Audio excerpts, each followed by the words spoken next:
Billionaire held his newborn in the hospital, but never expected his ex-fiancée to come meet the baby. Before we begin, drop a comment telling us which city you're watching from. And once the story ends, don't forget to rate it from 0 to 10.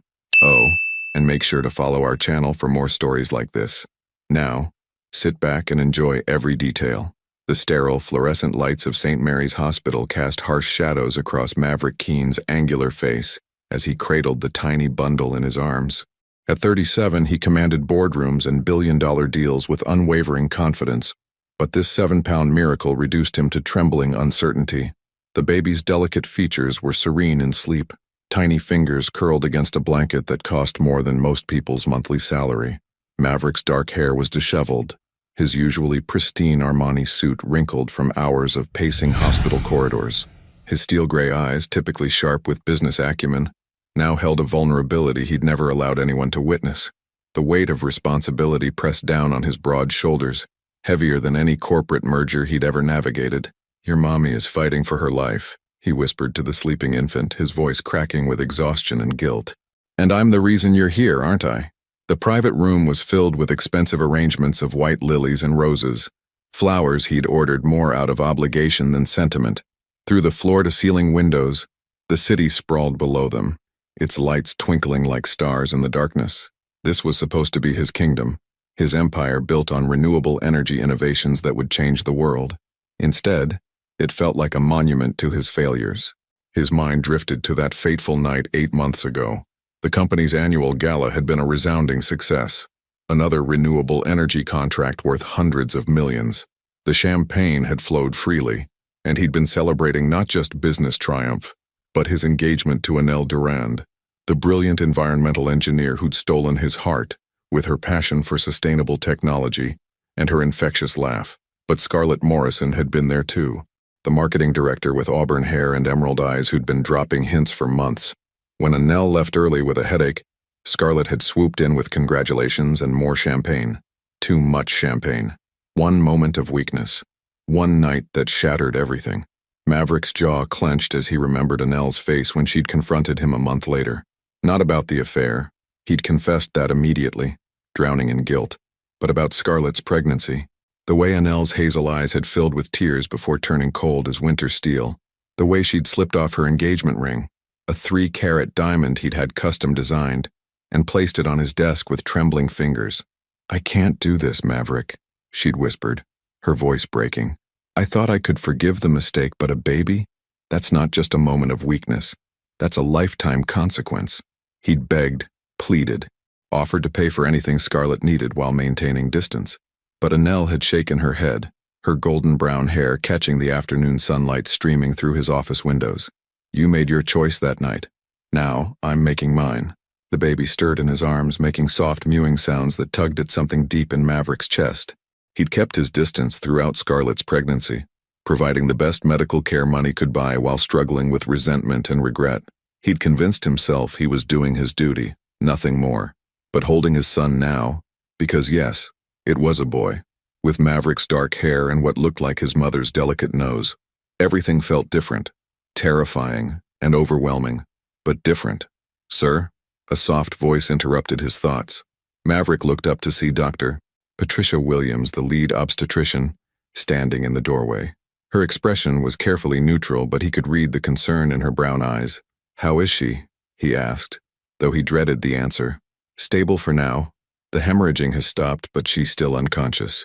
Her body went through significant trauma during the delivery. We're monitoring her closely." Maverick nodded, guilt gnawing at his insides. Scarlett was fighting for her life because of a child he'd never wanted, conceived during a night he'd give anything to undo. "The baby needs a name for the birth certificate," Dr. Williams continued gently. "A name. Something so simple, yet so permanent." Maverick looked down at his son, studying the peaceful expression, the way the infant's chest rose and fell with each tiny breath. "Alexander," he said finally. "Alexander James Keene." Dr. Williams made a note on her tablet. "And have you thought about arrangements? If Ms. Morrison's condition doesn't improve, you'll need to consider care options for Alexander." The weight of that possibility pressed down on Maverick like a physical force. Scarlett might not survive. He could be a single father to a child he'd never planned for, raising a constant reminder of the night he'd destroyed his future with the only woman he'd ever loved. As Dr. Williams left, Maverick sank into the leather recliner beside the window, Alexander still secure in his arms. The baby's presence was both a comfort and a torment, innocent and beautiful, but born from betrayal and regret. He closed his eyes, allowing himself to imagine just for a moment what it would have been like if things had been different, if he'd been stronger that night, if he'd gone home to Annelle instead of drowning his success in champagne and poor decisions. If this baby had been theirs, planned and wanted and celebrated. The sound of heels clicking against polished hospital floors drew him from his thoughts. Probably another nurse checking vitals or Dr. Williams with updates. He didn't bother looking up until the footsteps stopped just outside his door. When he raised his head, his world tilted on its axis. Annelle stood in the doorway, her hand resting on the frame as if she needed support. At 29, she was just as beautiful as he remembered, perhaps more so. Her honey blonde hair was shorter now, cut in a sleek bob that framed her heart-shaped face. She wore a simple navy dress that hugged her slender figure and low heels that made her look professional yet approachable. But it was her eyes that stopped his breath. Those hazel eyes that had once looked at him with such love now held a complex mixture of pain, curiosity, and something else he couldn't quite identify. "Hello, Maverick," she said softly, her voice carrying the same melodic quality that had first captivated him 3 years ago. He struggled to find words, his throat suddenly dry. "Annelle, what are you doing here?" She stepped into the room, her gaze moving from his face to the baby in his arms.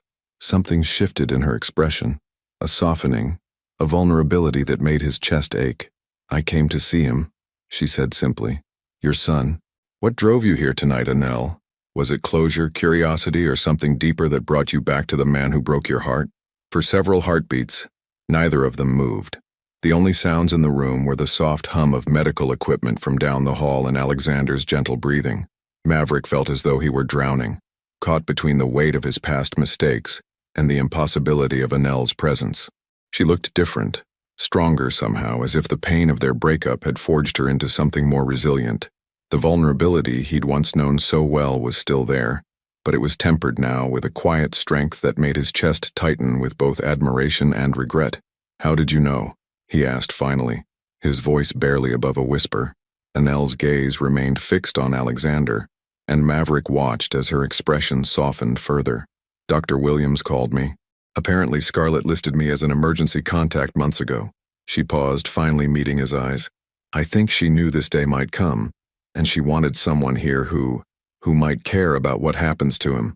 The revelation hit Maverick like a physical blow. Scarlett, lying unconscious in the ICU, had thought of Annelle even while fighting for her own life. The woman he'd betrayed had somehow become a contingency plan for the child born from his infidelity. "I'm sorry," he said, the words feeling inadequate and hollow. "For all of it. For that night, for what it cost us, for—" "Don't." Annelle held up a hand, her voice firm but not unkind. "We're not here for apologies, Maverick. We're here for him." She moved closer and Maverick caught the familiar scent of her perfume, something light and floral that reminded him of spring mornings and lazy Sundays spent in bed, planning their future. The memory was so vivid it took his breath away. "May I?" she asked, gesturing toward Alexander. Maverick hesitated for only a moment before carefully transferring his son into Annelle's arms. The sight of her holding his child should have felt wrong, twisted somehow by the circumstances. Instead, it felt achingly right, as if this was how things were always meant to be. Annelle settled into the chair beside his, cradling Alexander with practiced ease. "He's beautiful," she murmured, tracing a finger along the baby's cheek. "He looks like you, but softer somehow, more peaceful than you ever managed to look." Despite everything, Maverick found himself almost smiling at her gentle teasing. "I've had a lot on my mind lately." "I imagine you have."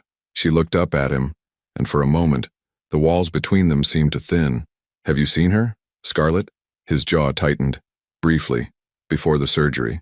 She was scared, asking me to promise that Alexander would be okay if something happened to her." He ran a hand through his disheveled hair. "I don't know how to be what he needs, Annelle. I never wanted this. But he's here now," she said simply. "And wanting him or not wanting him doesn't change the fact that he needs you." They sat in comfortable silence for a while, both watching Alexander sleep. Outside, the city continued its restless movement, but in this room, time seemed suspended. Maverick found himself studying Annelle's profile, noting the subtle changes 8 months had brought. There were tiny lines around her eyes that hadn't been there before, evidence of sleepless nights and tears he'd caused. "How have you been?" he asked softly. A shadow crossed her face. "Surviving. Working. I took the position with the environmental consulting firm in Portland. It's good work. Meaningful work. Portland, 3,000 miles away." The distance felt insurmountable even though they were sitting less than 2 feet apart. "I heard about the hydroelectric project," he said. "The one along the Columbia River. Your design is revolutionary." Annelle's eyebrows lifted slightly in surprise. "You've been keeping tabs on me?" "I never stopped caring about your success," he admitted. Just because I destroyed what we had doesn't mean I stopped believing in what you could accomplish." Something flickered in her eyes. Pain, maybe, or recognition of the man she'd once planned to marry. "It's been good for me being away, challenging myself in new ways, building something that's entirely mine." The words stung, though he knew he deserved them. She'd had to rebuild her entire life because of his choices, create a new identity separate from the future they'd planned together. Alexander stirred in Annelle's arms, making soft sounds that seemed to fill the room with warmth. She automatically began to rock him gently, humming under her breath, a lullaby he didn't recognize but that sounded hauntingly beautiful in her clear soprano voice. "You're a natural at this," he observed. "I always wanted children," she said quietly, not meeting his eyes. "We talked about it so many times. 2 kids, maybe 3. A house with a big backyard and a garden where we could teach them about sustainability and growing their own food." The future they'd planned together hung between them like a ghost. Maverick remembered those conversations. Lazy evening talks about baby names and school districts, about the kind of parents they wanted to be. They'd even looked at houses in the suburbs, imagining their life beyond his Manhattan penthouse. "I remember," he said, his voice thick with emotion. "I remember all of it." Dr. Williams appeared in the doorway again, her expression more optimistic than before. "Mr. Keene, I have good news. Ms. Morrison is conscious and asking for you. Her vitals are stabilizing." Relief flooded through Maverick, followed immediately by a complex tangle of emotions he couldn't untangle. Scarlett was going to be okay, which meant Alexander would have his mother, but it also meant the woman he'd betrayed Annelle with would soon be awake, aware, and part of their lives in a way that would make any reconciliation impossible. He looked at Annelle, who was carefully transferring Alexander back into his arms. Her face had closed off again, the brief intimacy of the last hour dissolving like morning mist. "Go," she said softly. "She needs to see that he's safe." "Will you?" he began, then stopped, not sure what he was asking. "I'll be here when you get back," she said, settling back into her chair. Someone should stay with him. As Maverick made his way to the ICU, Alexander secure in his arms, he couldn't shake the feeling that everything was about to change again. Scarlett's recovery was a blessing, but it would also force decisions he wasn't ready to make. How could he be a father to Alexander while navigating his complicated relationship with Scarlett? And what did Annelle's presence here mean for all of them? The answers felt as fragile and uncertain as the tiny life in his arms, and just as precious. The ICU was a maze of beeping monitors and hushed conversations, where life and death decisions were made in sterile rooms behind sliding glass doors. Maverick moved through the corridors with Alexander still in his arms, drawing curious glances from nurses who weren't accustomed to seeing newborns in this part of the hospital. Scarlett's room was at the end of the hall, and through the glass partition he could see her propped up against white pillows, her auburn hair fanned across the pillowcase like spilled wine. Even after everything she'd been through, she was undeniably beautiful. The kind of striking beauty that had caught his attention that fateful night when his defenses were down and his judgment clouded by champagne and success. He paused outside her door, studying her through the glass. Her emerald eyes were closed, but her breathing was steady, and the color had returned to her cheeks. She looked younger somehow, more vulnerable than the confident marketing director who had pursued him with such determination. Taking a deep breath, Maverick pushed open the door and stepped inside. Scarlett's eyes fluttered open at the sound, and when she saw him holding Alexander, her face transformed with a mixture of relief, joy, and something that might have been regret. "Maverick," she whispered, her voice hoarse from the breathing tube they'd recently removed. Is he okay?" "He's perfect," Maverick said, moving closer to her bedside. 7 pounds, 2 ounces. Alexander James. Tears filled Scarlett's eyes as she reached out with trembling fingers to touch their son's hand. Alexander, she repeated softly. It's a strong name. A good name. They stood in silence for a moment, both looking down at the baby who had changed everything between them. Maverick felt the weight of responsibility settling on his shoulders like a heavy cloak, along with a confusion of emotions he couldn't quite sort through. I was so scared, Scarlett admitted, her voice barely audible. During the delivery, when everything started going wrong, I thought I might not see him, that I might not get to hold him. But you're here, Maverick said, though his tone lacked the warmth such a moment should have carried. You're both here, and you're both going to be fine. Scarlett's gaze lifted to his face, and he saw a flicker of the awareness that had always existed between them, the recognition of their complicated situation. I know this isn't what you wanted, Maverick. Any of this. He wanted to deny it, to offer some comfort or reassurance, but the words wouldn't come. The truth was too stark, too painful for both of them. Alexander had been conceived in a moment of weakness and poor judgment, born into a world where his parents shared nothing but regret and obligation. What I wanted doesn't matter now, he said finally. What matters is what's best for him. And what's best for him? Scarlett asked, though her tone suggested she already knew the answer would be complicated. Before Maverick could respond, a soft knock at the door interrupted them. Dr. Williams entered, followed by someone Maverick hadn't expected to see. Dr. Rebecca Martinez, a family counselor the hospital provided for complicated situations like theirs. Ms. Morrison, I'm glad to see you're doing better, Dr. Williams said with a warm smile. Your recovery has been remarkable. Dr. Martinez is here to discuss some important matters regarding Alexander's care and your discharge plans. Dr. Martinez was a woman in her 50s with kind eyes and graying hair pulled back in a professional bun. She carried herself with the quiet confidence of someone who had navigated countless family crises. I understand this is a delicate situation, Dr. Martinez began, settling into the chair beside Scarlett's bed. From what I've been told, you two aren't in a romantic relationship, but you're now co-parents to Alexander. We need to discuss practical arrangements for his care, especially given Ms. Morrison's recovery needs. Scarlett struggled to sit up straighter, wincing slightly from the movement. I want to take care of him myself. I know the situation is unconventional, but he's my son. Of course he is, Dr. Martinez said gently. But you'll need significant recovery time before you can handle the physical demands of caring for a newborn alone. Do you have family support? A place to stay where you won't be alone? A shadow crossed Scarlett's face. My parents they're not supportive of my choices. They made that clear when I told them about the pregnancy. And my sister lives in California. Maverick felt a stab of guilt. He'd been so focused on his own pain and loss that he hadn't fully considered how isolated Scarlett had been throughout her pregnancy. She'd been carrying his child while dealing with family disapproval and social judgment, all while he'd maintained his distance and nursed his own wounds. I have resources, he said suddenly. I can arrange for private nursing care, a comfortable place for recovery, whatever you need. Scarlett's eyes filled with tears again, but this time they seemed born of gratitude rather than pain. You don't have to. Yes, I do, he interrupted, his voice firmer now. Alexander is my responsibility too. That means making sure his mother has everything she needs to recover and care for him. Dr. Martinez nodded approvingly. That's a very mature approach, Mr. Keene. However, I should mention that there's been an unusual development. Ms. Morrison, you listed an Annelle Durand as an emergency contact. She's currently in the maternity ward with Alexander. Scarlett's eyes widened in surprise. Annelle came? I wasn't sure she would. You know about Annelle? Maverick asked, confusion evident in his voice. A flush crept up Scarlett's neck and she couldn't meet his eyes.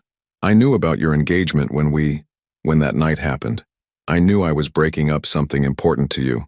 I researched her afterward, felt guilty about what I'd done. She seemed like a good person, the kind of person who might care about an innocent child, even if she couldn't forgive the adults who created the situation. The admission hit Maverick like a physical blow. Scarlett had known about Annelle all along, had deliberately pursued him despite knowing he was engaged. The betrayal felt fresh and raw, compounding his guilt and confusion. Why? He asked, his voice tight with emotion. Why would you do that? Why would you pursue someone you knew was committed to someone else? Scarlett's tears flowed freely now. Because I was in love with you, she whispered. I'd been in love with you for months, watching you with her, knowing I could never compete with what you two had. That night, When she left early and you were celebrating, I thought maybe, just for one night, I could have what I'd been dreaming about. The raw honesty of her confession left Maverick speechless. Here was the truth he'd been avoiding, that what happened between them hadn't been meaningless physical attraction fueled by alcohol. For Scarlett, it had been about love, however misguided and destructive. I know it was wrong, she continued, her voice breaking. I know I destroyed something beautiful between you and Annelle, but I can't regret it completely, because it gave me Alexander. And maybe having her here means she doesn't hate him for how he came to be. Dr. Martinez cleared her throat gently. This is exactly why family counseling is so important in situations like this. There are deep emotional wounds that need to be addressed, not just practical arrangements. Mr. Keene, how do you feel about Ms. Duran's presence here? Maverick looked down at Alexander, who had been sleeping peacefully through the entire conversation. His son was innocent in all of this, a pure soul born into a complicated web of adult mistakes and emotions. I don't know, he admitted. Seeing her again, it brings back everything I lost. But watching her with Alexander, seeing how naturally she cares for him, it also makes me remember why I fell in love with her in the first place. The machines monitoring Scarlett's vital signs beeped steadily in the silence that followed, a mechanical reminder that life continued even when the heart was breaking. When Maverick returned to the maternity ward, he found Annelle standing by the window, silhouetted against the city lights. She had changed Alexander's diaper and swaddled him expertly in a fresh blanket, and the baby was now sleeping peacefully in the hospital bassinet. The scene was so domestic, so natural, that it made Maverick's chest ache with longing for what might have been. How is she? Annelle asked without turning around, her voice carefully neutral. Recovering. The doctors say she'll be able to go home in a few days. Maverick moved to stand beside her at the window, careful to maintain some distance. She knew about you, Annelle. She knew about our engagement when we... Annelle's reflection in the window showed a tightening around her eyes. I suspected as much. Women have intuition about these things. Does that make it worse? Knowing it wasn't just a random mistake but something more calculated? It makes it different, she said quietly, but not necessarily worse. At least now I understand why she listed me as Alexander's emergency contact. Guilt is a powerful motivator. They stood in silence for a moment, both watching the city below. Maverick could see his reflection alongside hers in the glass. Two people who had once been inseparable, now separated by invisible barriers of hurt and betrayal. Dr. Martinez wants to schedule family counseling sessions, he said, to help us navigate the complexities of co-parenting. Us? Annelle turned to face him fully, her hazel eyes sharp with surprise. Maverick, I'm not part of this family. I'm just someone who happened to be here tonight. But you came, he said, stepping closer. When you got that call, you could have ignored it. You could have stayed in Portland and let me handle this alone. But you came. I came for him, she said firmly, gesturing toward Alexander.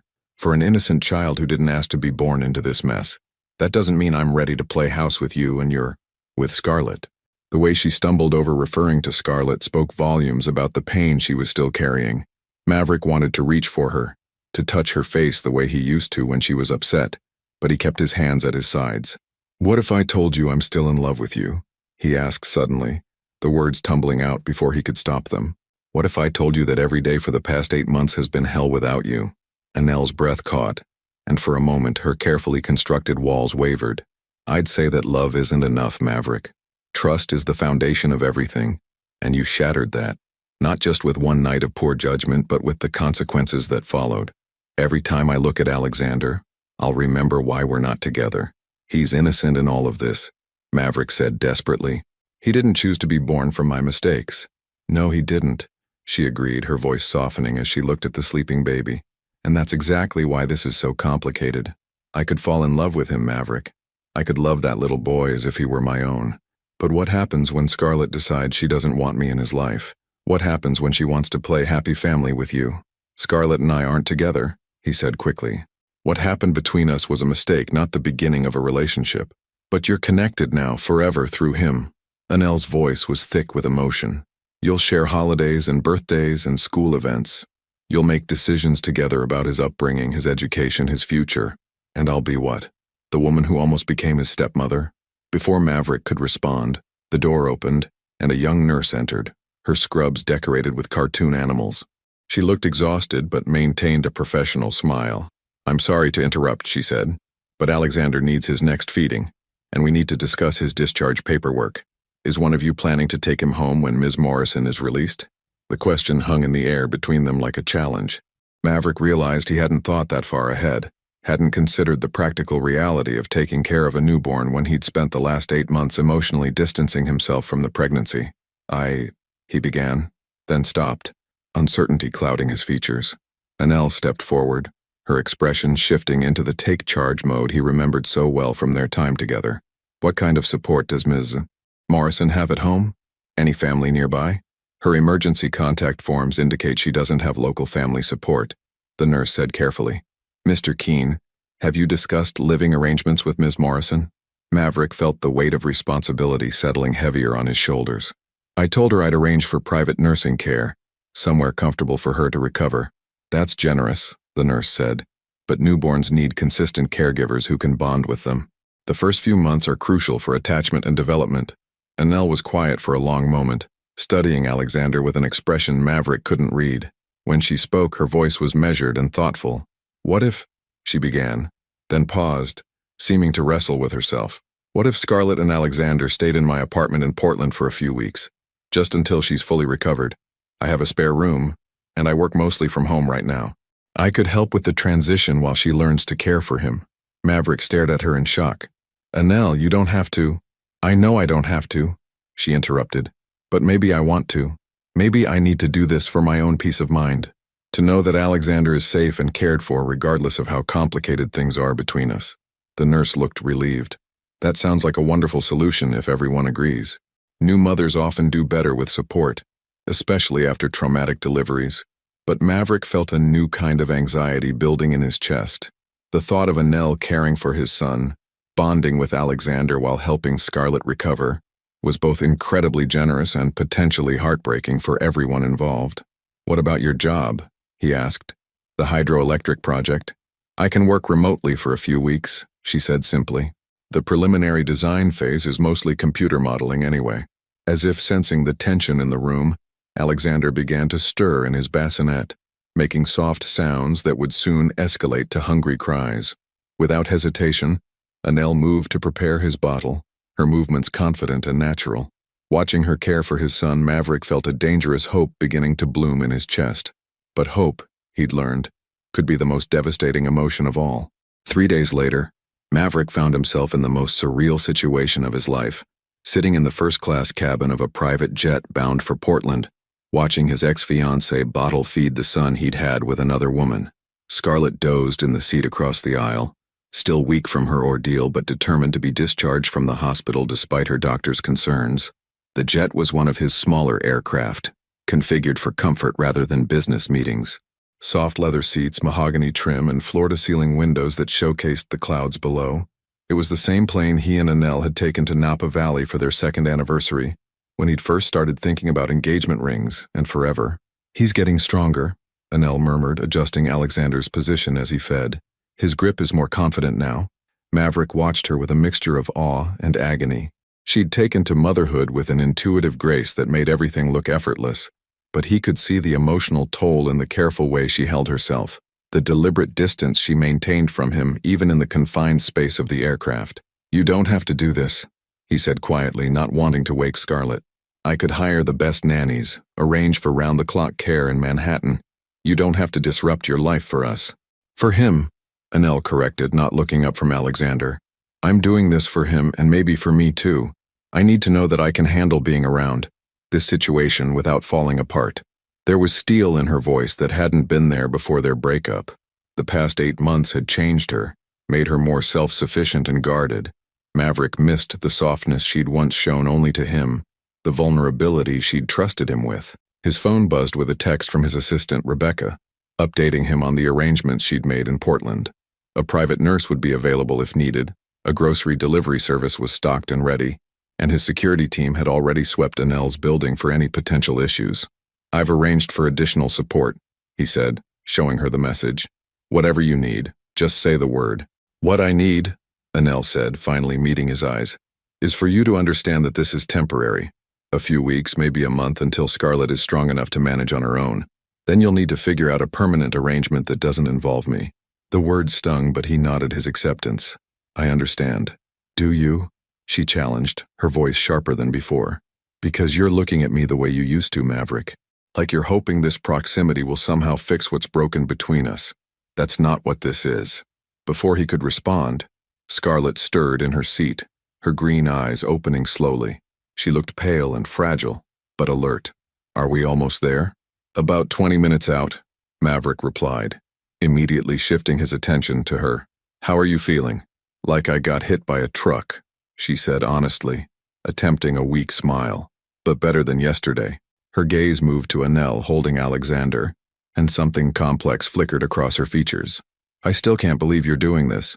Helping us, I mean. After everything. Annelle's expression softened slightly.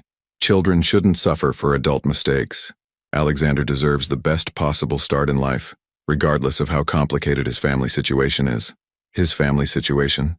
Scarlett repeated slowly. I suppose that's what we are now, isn't it? A family. Just not the conventional kind. Maverick felt the weight of that word. Family. He'd once thought he knew what his family would look like. Him and Annelle, maybe 2 children with her eyes and his determination, Sunday brunches and vacation photos, and a love that could weather any storm. Instead, he had a son with a woman he barely knew, while the woman he'd planned to marry sat nearby, treating them all with careful, professional kindness. Annelle, Scarlett said suddenly, can I ask you something personal? Annelle tensed slightly but nodded. Of course. Do you hate me? For what I did? I would understand if you did. The question hung in the air like a challenge. Maverick held his breath, realizing he desperately wanted to hear the answer too. Annelle was quiet for a long moment, studying Scarlett's face. I did, for a while, she said finally. I hated you for knowing about me and pursuing him anyway. I hated you for getting pregnant and making it impossible for me to pretend that night didn't matter. But mostly I hated myself for not being enough to keep him faithful. Annelle, Maverick started, but she held up a hand. But hate is exhausting, she continued, her focus still on Scarlett. And it's not productive. What's done is done. The question now is how we move forward in a way that's healthy for Alexander. Scarlett's eyes filled with tears. I was so jealous of what you two had. Everyone at the company knew how much he loved you, how you'd changed him. He used to be all business all the time. But with you, he laughed more, took time off, talked about actual dreams instead of just quarterly projections. Maverick's throat tightened. He'd forgotten how much he'd changed during his time with Annelle, how she'd made him want to be more than just a successful businessman. She'd made him want to be a better person. That night, Scarlett continued, her voice barely audible over the aircraft engines, when I approached him at the party, he was so sad. He kept saying you'd been distant lately, working too much, that he was worried he was losing you to your career ambitions. I told him what he wanted to hear, that any woman would be lucky to have him, that you didn't appreciate what you had. Annelle's grip on Alexander tightened slightly, and Maverick saw her jaw clench. Is that supposed to make me feel better, knowing you manipulated his insecurities? No, Scarlett said quickly. It's supposed to make you understand that he never stopped loving you. Even in that moment, even drunk and vulnerable, he was talking about you, about how to win you back, how to prove he could be the man you deserved. The cabin fell silent, except for the steady hum of engines and Alexander's contented breathing. Maverick felt exposed, as if Scarlett had stripped away all his defenses and left his heart raw and bleeding for both women to see. The truth is, Scarlett said, looking directly at Maverick now, I think I always knew that one night was all I'd ever have with you, but I was selfish enough to take it anyway, even knowing it would destroy everything good in your life. As the plane began its descent into Portland, Maverick realized that the next few weeks would be either a path toward healing for all of them, or the final destruction of any hope for his redemption. Annelle's apartment in Portland's Pearl District was a testament to her new independent life, modern, minimalist, and deliberately free of any reminders of her past with Maverick. Floor-to-ceiling windows overlooked the Willamette River, and the space was decorated in calming neutrals with splashes of green from carefully tended plants. It was beautiful, sophisticated, and utterly unlike the warm, lived-in home they'd planned to build together. Maverick carried Scarlett's suitcase while she held Alexander, moving slowly up the single flight of stairs to Annelle's second-floor unit. The new mother was still weak, her face pale with exhaustion from the travel, but she'd insisted on carrying her son herself. The guest room is through here, Annelle said, leading them down a hallway lined with photographs of her recent projects, wind farms and solar installations, bridges designed to accommodate wildlife migration patterns. Her professional success was evident in every frame, and Maverick felt a complicated mix of pride and loss, seeing how well she'd thrived without him. The guest room was spacious and bright, with a queen bed covered in soft white linens and a reading chair by the window. Annelle had clearly prepared for their arrival. There was a bassinet positioned near the bed, a changing station set up on the dresser, and a comfortable rocking chair in the corner. "This is perfect," Scarlett said softly, settling into the rocking chair with visible relief. "Thank you, Annelle. I know this must be difficult for you." "We'll make it work," Annelle replied simply, though Maverick caught the tension in her shoulders. "There's a bathroom right across the hall, and I've stocked the kitchen with everything you'll need for Alexander. The pediatrician I called can see him tomorrow for his first checkup." Maverick watched as she methodically went through practical details, feeding schedules, emergency numbers, the location of a 24-hour pharmacy. She was treating the situation like a project to be managed, keeping her emotions carefully controlled and professional. "Where should I stay?" Maverick asked. He'd booked a suite at the Nines Hotel downtown, but something about the domestic scene made him reluctant to leave. "Your hotel is probably more comfortable," Annelle said without looking at him. "This isn't exactly set up for 3 adults and a baby." "Actually," Scarlett interjected, shifting Alexander to her other arm, "would it be possible for Maverick to stay here too? At least for tonight? I'm still nervous about being alone with Alexander, and if something happens during the night." Annelle's carefully maintained composure flickered for just a moment. The couch pulls out to a bed, if you think it's necessary." Maverick could see the internal struggle playing across her features. Having him stay overnight would be a level of intimacy she clearly wasn't prepared for, but she couldn't bring herself to refuse a new mother's request for support. "It's just for tonight," he said quickly, "until you're more confident on your own." The rest of the afternoon passed in careful choreography. Annelle worked at her dining table, laptop open to engineering schematics, while Scarlett napped and Maverick paced the living room with Alexander. They moved around each other with polite distance like strangers sharing a waiting room. When evening came, they sat down to dinner, takeout from a Thai restaurant that Annelle ordered with practiced efficiency. The conversation was stilted, focused on safe topics like Portland's weather and Alexander's feeding schedule. "This pad Thai is amazing," Scarlett said, making an effort to break the tension. "Is this place a regular for you?" "I don't cook much anymore," Annelle admitted. "When you're only feeding yourself, it seems easier to order in." The comment hung in the air, a subtle reminder of how her life had changed since their breakup. Maverick remembered how much she'd loved cooking for them both, how Sunday mornings had often started with elaborate brunches that took hours to prepare and consume. "You used to make the most incredible lemon ricotta pancakes," he said without thinking, then immediately regretted the personal reference. Annelle's fork paused halfway to her mouth. "That was a different life," she said coolly. After dinner, they established an awkward routine. Scarlett retreated to the guest room with Alexander, exhausted from her first full day out of the hospital. Annelle set up the pull-out couch for Maverick, providing him with sheets and pillows with the same efficient kindness she'd shown all day. "Thank you," he said, as she prepared to go to her own room, "for all of this. I know it can't be easy." She paused in the doorway, her hand on the light switch. In the soft lamplight, she looked younger, more like the woman he'd fallen in love with 3 years ago. "It's not about easy or difficult, Maverick. It's about doing the right thing. That little boy deserves stability and care regardless of how the adults in his life have complicated things." "And what about what you deserve?" he asked softly. "You deserve happiness, Annelle. You deserve someone who won't betray your trust." Something painful flashed across her face. "What I deserve is to stop having conversations like this. Good night, Maverick." She turned off the light and disappeared into her bedroom, leaving him alone in the living room with the pull-out couch and the weight of his regrets. Through the thin walls, he could hear Alexander stirring in the guest room, making soft sounds that would soon escalate to cries. Before Scarlett could fully wake, Maverick moved quietly down the hall and gently lifted his son from the bassinet. Alexander's tiny face scrunched in preparation for a wail, but Maverick began to rock him gently, humming an old song his own father had sung to him decades ago. To his surprise, Alexander settled against his chest, his breathing evening out as he found comfort in his father's arms. For the first time since that catastrophic night 8 months ago, Maverick felt a glimmer of peace. Maybe he didn't know how to fix the damage he'd caused between him and Annelle, but he could learn to be the father Alexander needed. What he didn't see was Annelle standing in her bedroom doorway, watching through the crack as he comforted his son in the darkened hallway. Her hand was pressed to her chest over a heart that was betraying her careful resolve by breaking just a little bit more. 2 weeks into their unconventional arrangement, a routine had emerged in Annelle's apartment. Mornings belonged to quiet efficiency, coffee brewing while Alexander had his first feeding, Scarlett growing stronger each day, Maverick dividing his time between business calls and learning to change diapers with surprising competence.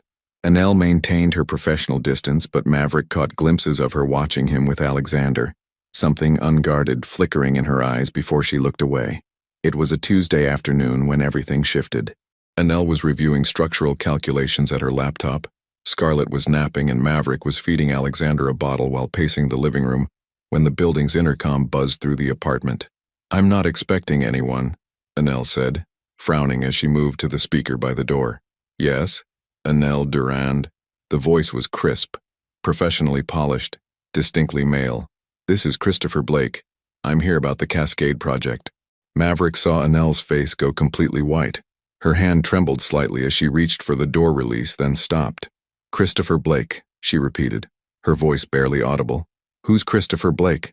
Maverick asked, but the expression on Annelle's face told him this wasn't just about business. The intercom buzzed again. "Annelle, I know this is unexpected, but I flew in from Seattle specifically to see you. We need to discuss the partnership offer." Annelle closed her eyes, taking a deep breath before pressing the button to release the building's front door. "Come up. Second floor, apartment 2B. "Annelle," Maverick said, a knot forming in his stomach. "Who is he?" She turned to face him, and he saw a complex mixture of emotions in her expression. Surprise, apprehension, and something that looked almost like guilt. Christopher is a renewable energy developer. We've been working together on a major hydroelectric project for the past 3 months. She paused, seeming to choose her words carefully. "Very supportive of my career transition." The way she said it, the careful neutrality of her tone, told Maverick everything he needed to know. This wasn't just a business relationship. 3 sharp knocks at the door interrupted his spiraling thoughts.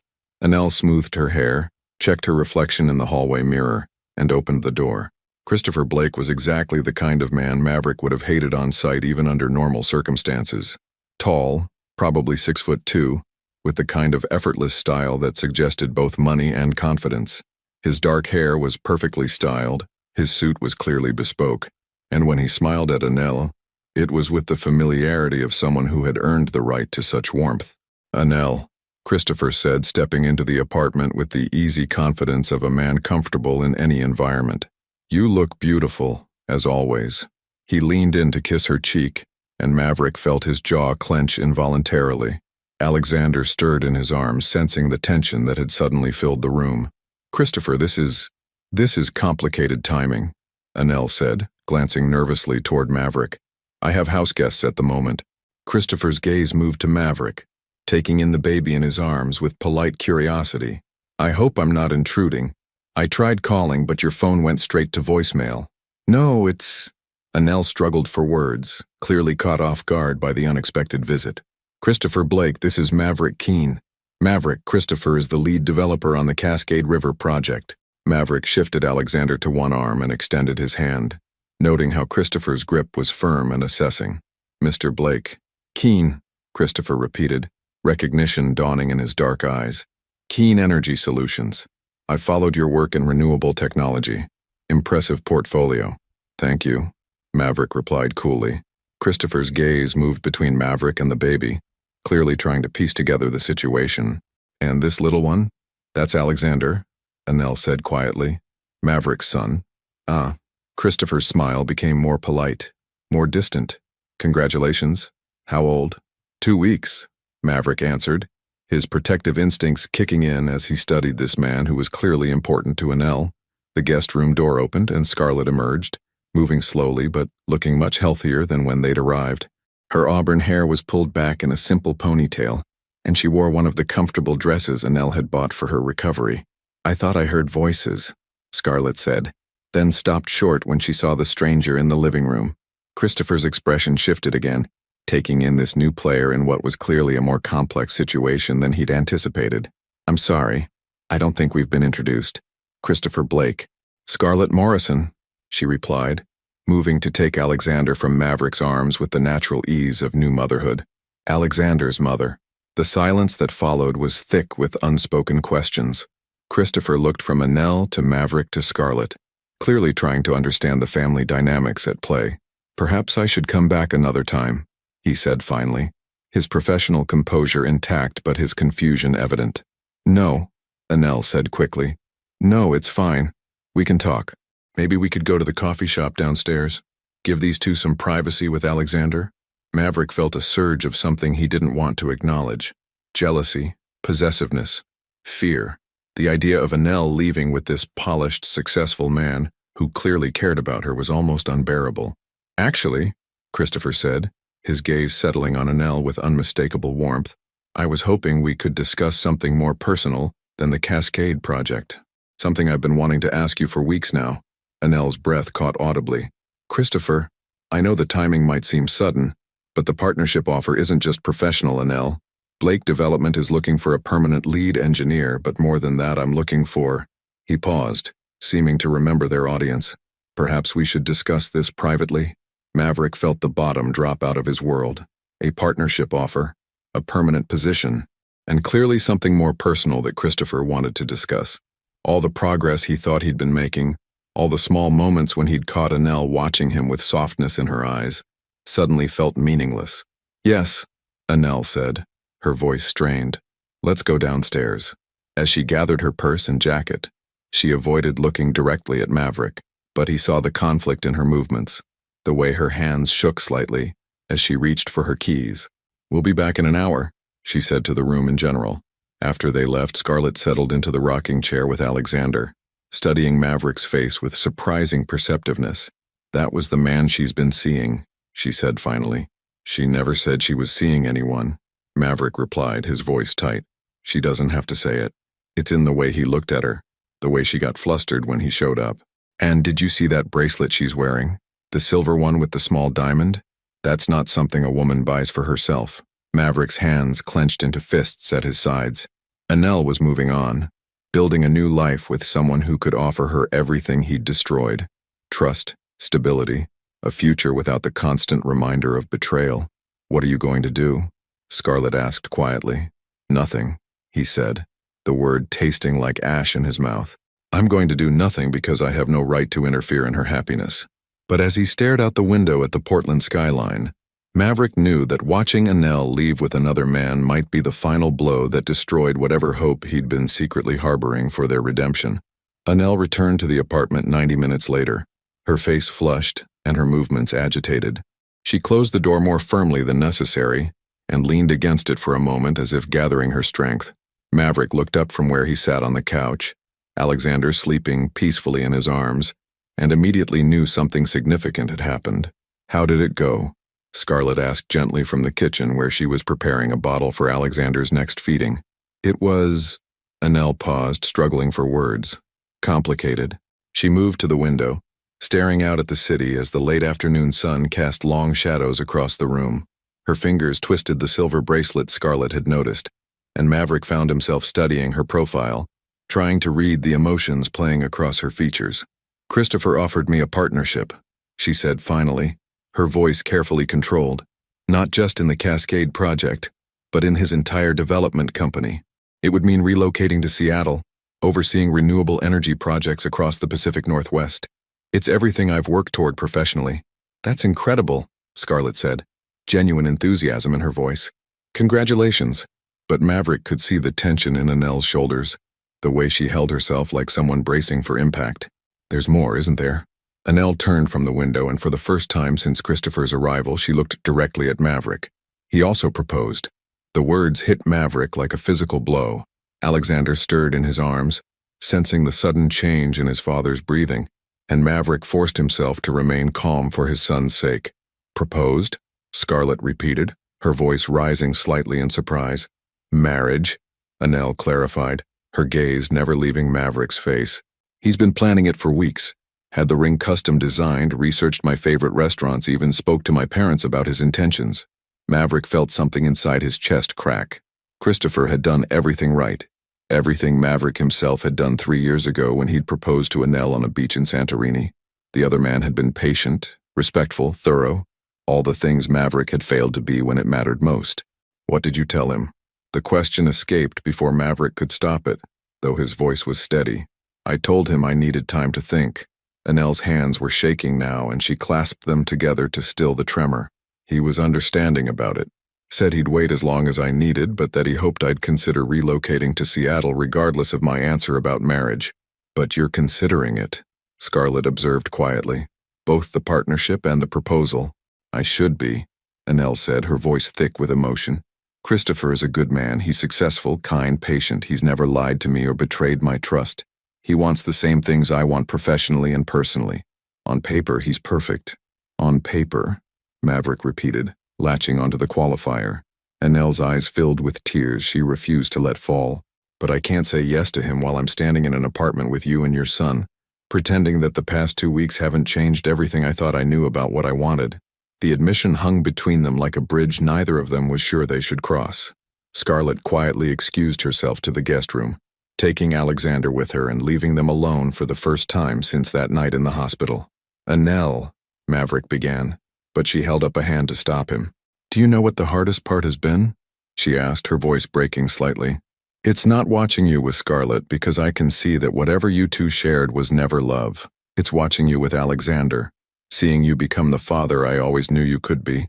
Seeing you put his needs before your own comfort and convenience. Maverick stood slowly, moving closer but careful not to invade her space.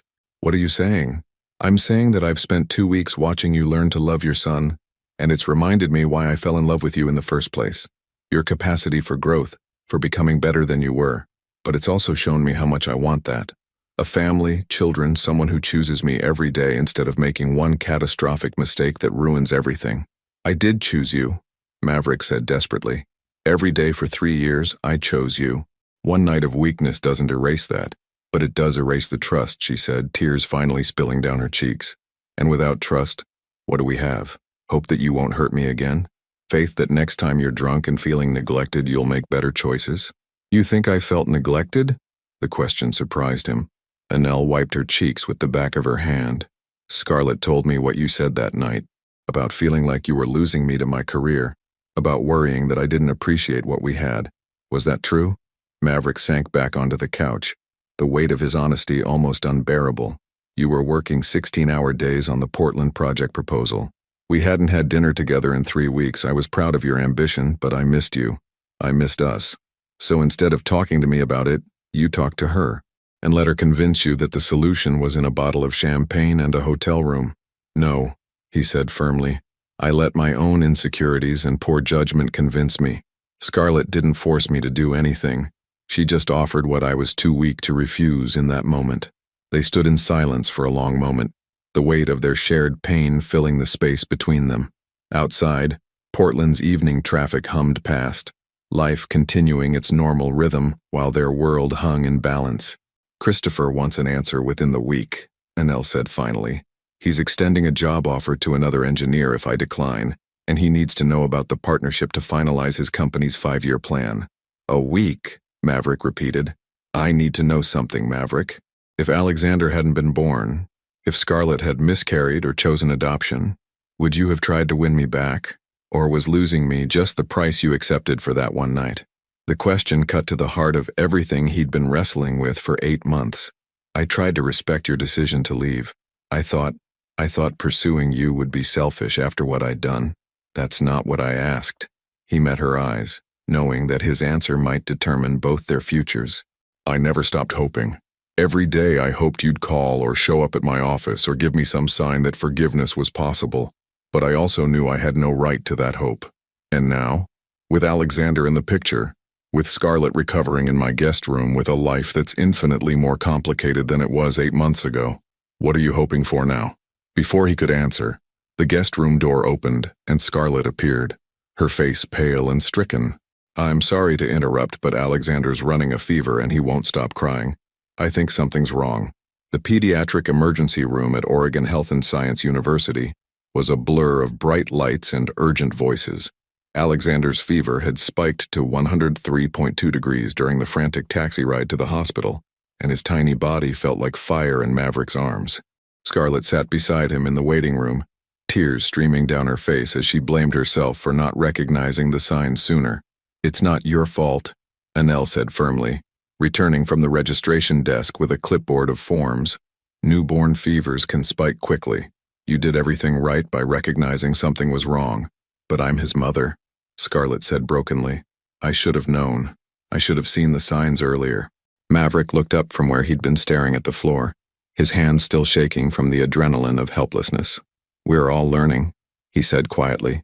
"None of us knew what to expect." Dr. Sarah Chen, the pediatric emergency physician, emerged from the treatment room with a reassuring expression. "Mr. Keene, Alexander is stable. His fever is responding to medication, and we've run some preliminary tests. It appears to be a common bacterial infection that newborns sometimes develop, completely treatable with antibiotics." The collective exhale of relief from all three adults was audible. Maverick felt his legs nearly give out from the sudden release of tension. "Can we see him?" Scarlett asked, standing on unsteady feet. "Of course. He's sleeping comfortably now, but you can sit with him while we wait for the final blood work results." As they made their way to Alexander's room, Maverick found himself walking between Annelle and Scarlett, the three of them united by concern for the tiny life that had brought them together in such an unlikely way. The crisis had stripped away all pretense and careful distance. They were simply three people who loved a baby and had been terrified of losing him. Alexander lay in a pediatric crib, looking impossibly small against the white hospital sheets. His fever had broken and his breathing was steady and peaceful. An IV line delivered antibiotics through his tiny hand, but his color was already improving. "He looks so much better," Annelle whispered, reaching out to gently stroke his dark hair. "Thank God," Scarlett said, sinking into the chair beside his crib. "I've never been so scared in my life." Maverick watched Annelle with his son and felt something shift in his chest. The way she touched Alexander wasn't just kind or caring. It was maternal. She looked at his son the way a mother would, with protective love and instinctive tenderness. "Annelle," he said quietly, "can I talk to you outside for a moment?" She nodded, following him into the hallway where other families waited for news about their own children. They found a quiet alcove with plastic chairs and a view of the Portland skyline through tall windows. "You love him," Maverick said. It wasn't a question. "Yes," she admitted without hesitation. "I didn't expect to, but I do. These past 2 weeks, watching him grow and change, seeing his personality emerge, I can't help but love him." "And Scarlett?" Annelle was quiet for a moment, considering. "She's not who I expected her to be. I thought I'd hate her, but she's just young and scared and trying to do her best.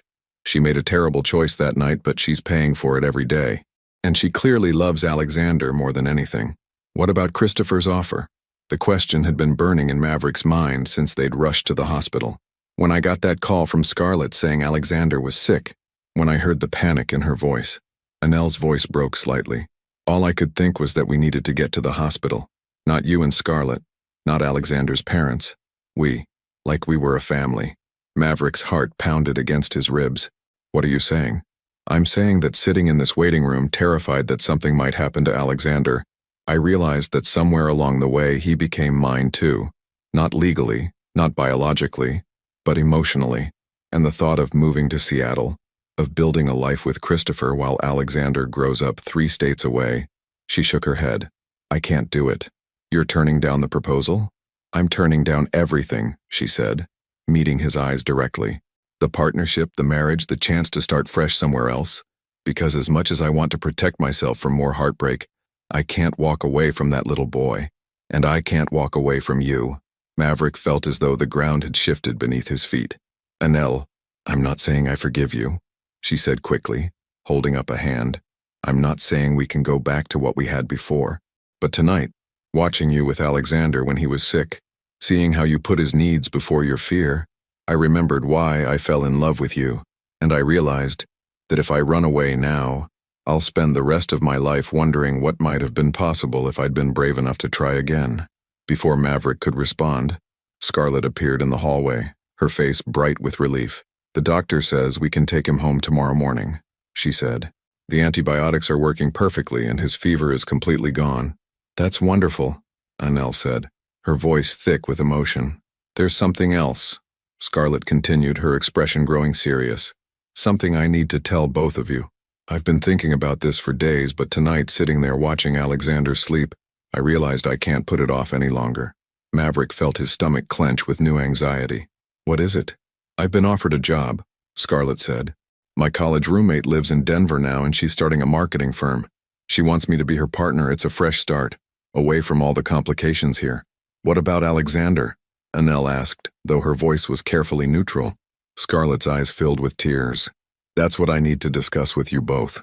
I love my son more than life itself, but I also know that I'm 26 years old, financially dependent on Maverick's generosity, and emotionally unprepared for single motherhood. These past 2 weeks, watching you two with Alexander, you're both naturals at this. You love him the way he deserves to be loved. Scarlett, Maverick began, but she held up a hand. I'm not talking about abandoning him, she said quickly. I'm talking about shared custody, about giving him the stability of two parents who choose each other every day instead of one mother who's still figuring out how to choose herself. As they stood in that hospital hallway, with Alexander sleeping peacefully just a few feet away, Maverick realized that everything was about to change again. But this time, the change felt like possibility rather than catastrophe.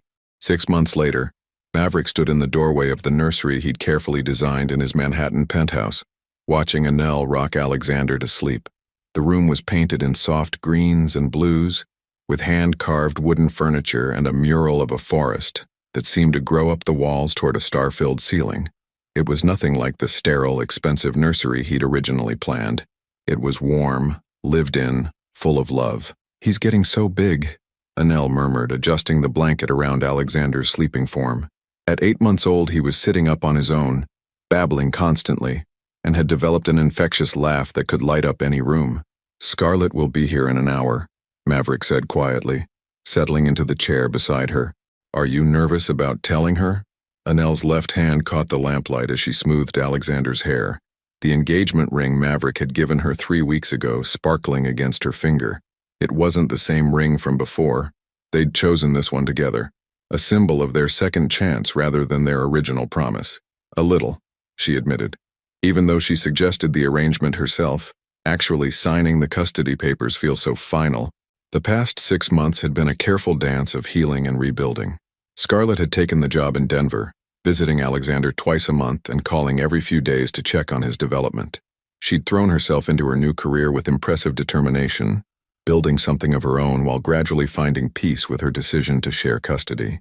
She's happy, Maverick said, thinking of their last video call when Scarlett had introduced them to her new boyfriend, a kind-eyed architect who made her laugh in ways Maverick had never managed. Really happy. The guilt she was carrying about that night, about how Alexander was conceived, letting go of it has freed her to become who she's meant to be. And what about us? Annelle asked, turning to face him.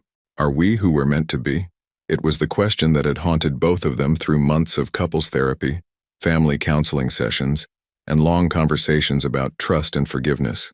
Dr. Martinez had warned them that rebuilding their relationship wouldn't be simple, that they'd essentially have to fall in love with new versions of themselves, people shaped by pain and growth and hard-won wisdom. I know who you are, Maverick said, reaching for her free hand.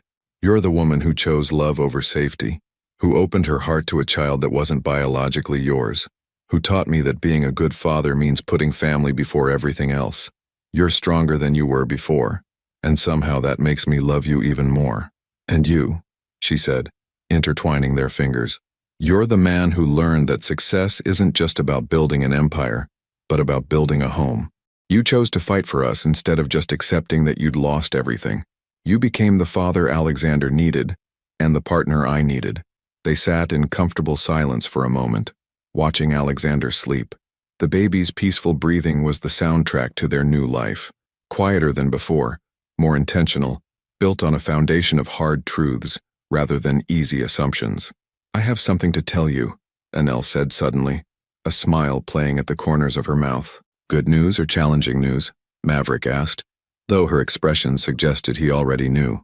Potentially life-changing news. She placed his hand on her still flat stomach.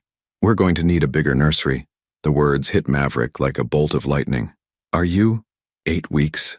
she confirmed, her smile breaking into a full grin. I wanted to wait until after we signed the custody papers with Scarlett, until everything was settled with Alexander. Maverick pulled her into his arms, careful not to wake the baby sleeping in her lap. A baby, he whispered against her hair. Our baby. Are you happy? She asked, though his expression already answered the question. Terrified and thrilled and grateful beyond words, he said. When? February. Alexander will be about 14 months old when his little brother or sister arrives. The future stretched out before them like a gift they'd never expected to receive. Not the perfect life they'd originally planned, but something deeper and more meaningful. A family built from forgiveness, strengthened by adversity, and grounded in the kind of love that could survive anything. When Scarlett arrived an hour later, she took one look at their faces and immediately knew something had changed. You're glowing, she said to Annelle, then gasped as realization dawned. Oh my God, are you pregnant? We just found out for certain yesterday, Annelle said, beaming. Scarlett's reaction surprised them both. Instead of jealousy or awkwardness, her face lit up with genuine joy. Alexander's going to be a big brother. That's incredible. As they sat around the living room, signing custody papers that would give Maverick and Annelle primary physical custody, while ensuring Scarlett remained an important part of Alexander's life, Maverick marveled at how far they'd all come. Scarlett was building a new life in Denver, confident and independent. Annelle had found a way to forgive without forgetting, to love without naivety, and he'd learned that being a man worthy of their trust meant making different choices every single day. There's something else, Scarlett said, as they finished with the legal documents. David, my boyfriend, he's asked me to move in with him. Nothing dramatic, just the next step. That's wonderful, Annelle said warmly. You deserve happiness, Scarlett. Real happiness. So do you, Scarlett replied, looking between Maverick and Annelle. Both of you. What happened that night was my fault as much as his, and I'm grateful every day that something beautiful came from something so ugly. Later that evening, after Scarlett had returned to her hotel and Alexander was sleeping peacefully in his crib, Maverick and Annelle stood on the terrace of his penthouse, looking out over the city lights. No regrets? He asked, wrapping his arms around her from behind. About which part? Forgiving you? Staying in New York? Agreeing to marry you again? Any of it. All of it. Annelle leaned back against his chest, her hands covering his where they rested on her stomach. Ask me again in 20 years, when we're watching Alexander graduate from college and trying to keep up with a teenager who has your stubborn streak and my engineering brain. I love you, he said simply, the words carrying the weight of everything they'd survived together. I love you too, she replied. All of you. The man who made mistakes, the man who learned from them, and the man who chose to fight for our family even when it seemed impossible. As they stood together under the Manhattan stars, with their sleeping son just a few rooms away and their unborn child growing safely inside Annelle's body, Maverick knew that this was what redemption looked like. Not perfection, but the courage to keep choosing love, even after betrayal. Not the absence of scars, but the strength to let those scars tell a story of healing rather than hurt. Their love story hadn't ended with betrayal and heartbreak. It had simply been rewritten, stronger and more beautiful than either of them had dared to hope. 5 years later, the sprawling backyard of their Westchester home was alive with the chaos of a 5-year-old's birthday party. Alexander, now a confident kindergartner with his father's dark hair and his mother's curious hazel eyes, raced across the perfectly manicured lawn with a pack of his classmates, his laughter echoing off the trees that Annelle had personally selected and planted when they'd moved from the Manhattan penthouse 3 years ago. Maverick stood at the outdoor kitchen, manning the grill while keeping one eye on his son and another on 3-year-old Emma, who had inherited her mother's engineering mind and was currently constructing an elaborate castle in the sandbox with mathematical precision. Her golden curls caught the afternoon sunlight as she explained to her younger brother, 2-year-old James, why his block placement was structurally unsound. The foundation needs to be wider than the top, Emma was saying with the serious tone of a professor addressing a particularly slow student. Otherwise, gravity will make it fall down. James, who had Maverick's gray eyes and Annelle's infectious smile, simply grinned and knocked over his sister's careful construction, sending blocks flying in all directions. Daddy, Emma wailed, her architectural masterpiece in ruins. James Keene, Maverick called out with mock sternness. What's the rule about destroying your sister's projects? Say sorry and help fix it, James recited dutifully, though he was clearly fighting back giggles. Annelle emerged from the house carrying a tray of lemonade, her summer dress flowing around her legs as she navigated between excited children. At 35, she'd grown into her role as mother and wife, with a grace that still took Maverick's breath away. The soft lines around her eyes spoke of years of laughter, and the confidence in her movements reflected the success of her consulting firm, which had grown from a one-woman operation to a team of 12 engineers specializing in sustainable family housing. "Alexander, honey, come wash your hands," she called to their eldest. "Aunt Scarlett will be here any minute with your surprise." Alexander's face lit up at the mention of Scarlett, who had become a beloved fixture in their unconventional family. Her visits had increased over the years as her Denver-based marketing firm expanded, and she'd recently opened a New York office that allowed her to spend 2 weekends a month with them. "Is Uncle David coming too?" Alexander asked, racing over to the outdoor sink they'd installed specifically for muddy children. "Of course he is," Annelle said, ruffling his hair. "He wouldn't miss your birthday." Scarlett's marriage to David Morrison 18 months ago had been a small, intimate affair in the mountains outside Denver. Alexander had served as ring-bearer, his chest puffed with pride as he carried the rings down the aisle. The wedding photos now held a place of honor on their living room mantelpiece, next to pictures of Maverick and Annelle's own second wedding, and countless family moments that documented their blended family's growth. 37 kids, Maverick said as Annelle approached the grill. "Did we really invite 37 5-year-olds to our house?" 35 kids and 2 very tired adults who clearly didn't think this through, Annelle corrected, standing on her toes to kiss his cheek. "But look at him, Maverick, look how happy he is." Maverick followed her gaze to Alexander, who was now organizing his classmates into teams for some elaborate game that involved strategic placement of pool noodles and appeared to require a great deal of shouting. Their son was confident, kind, and naturally inclusive, the kind of child who noticed when someone was sitting alone and immediately invited them to join whatever adventure he was orchestrating. "He's incredible," Maverick said softly. "They all are. Even when James is systematically destroying everything Emma builds?" "Especially then," Maverick replied, watching his youngest son toddle after his sister with determined affection. "He's going to keep her from taking herself too seriously, and she's going to teach him that there are consequences for his actions," Annelle added. "Perfect balance." The sound of a car in the driveway announced Scarlett and David's arrival, and Alexander abandoned his pool noodle strategy to race toward the gate. Scarlett emerged from a silver SUV looking radiant in a flowing blue dress, her auburn hair shorter now and streaked with highlights that caught the afternoon sun. David followed, carrying what appeared to be a large, mysteriously wrapped box that had Alexander practically vibrating with excitement. "Aunt Scarlett," Alexander launched himself into her arms with the enthusiasm of a child who had never questioned the love of every adult in his expanded family. "Happy birthday, sweet boy," Scarlett said, spinning him around before setting him down. "Are you ready for your surprise?" "What is it? What is it?"